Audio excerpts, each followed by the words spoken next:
Hi guys, so magluto tayo ng guys ng ito, ham. Dahil naubusan ako ng butin mga sikap, so rice cooker na lang ang lutuan ko. Ayan, tingnan nyo guys. Ayan.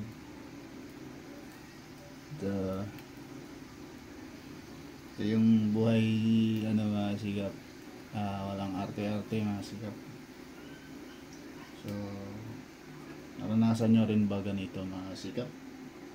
Yung magluto na nauubusan tayo ng gas sikap. So ito, lagyan natin ng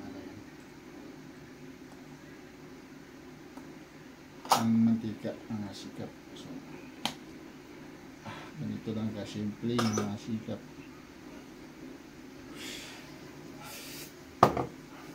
Ayan. So, hindi tayo nakabili ng butin mga sikap, kaya ito tayo dito sa rice cooker. So ano din kasi ito mga sikap, hindi natin lagi gawin dito kasi nakakasira sa rice cooker.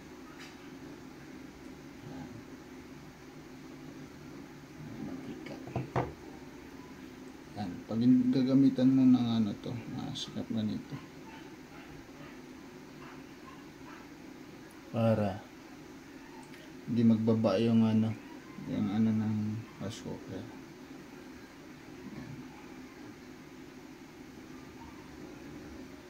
Yan ang buhay mga sikap, para diskarte lang ba, para may ulam tayo.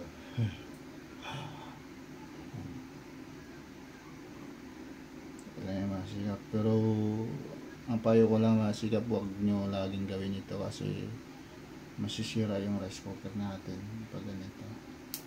Yung lang, pag emergency lang mga sikap. So isabay ko na lahat mga sikap.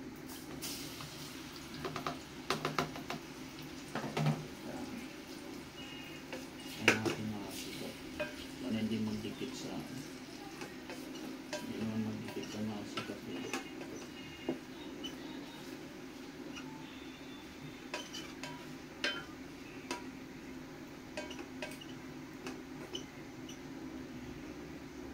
Tayo mga sikap, so takpan natin mga sikap para mag-init ka masyado. So hanggang doon na lang mga sikap, bye bye, see you sa next vlog, paalam.